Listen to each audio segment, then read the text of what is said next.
শ্রীকৃষ্ণের জন্মাষ্টমী উপলক্ষে রবি ও সোমবার দুদিন ব্যাপী উৎসবের আয়োজন করেছে আগরতলার ইসকন মন্দির। আগরতলার পূর্বাশা প্রাঙ্গণে এই দুদিন ব্যাপী অনুষ্ঠান অনুষ্ঠিত হবে।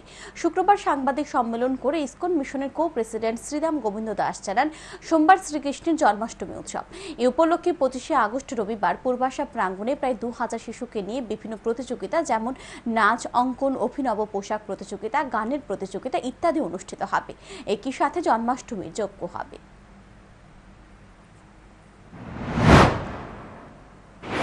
এবার এই বৃষ্টির জন্য, বন্যার জন্য সারা ত্রিপুরাতে যে অবস্থা, তাই আমরা সিদ্ধান্ত করেছি পুরো ত্রিপুরা ব্যাপী আমাদের আগরতলা, ধর্মনগর, বাইকোড়া, কমলপুর, পালাতনা, আমাদের সাবরুম, কাঞ্চনপুর, আমবাসা সব জায়গায় মিলে আমরা টোটাল পুরো ত্রিপুরা জুড়ে প্রায় 10 লাখ দোনাতে করে প্রসাদ বিতরণ করার জন্য সিদ্ধান্ত নিয়েছি।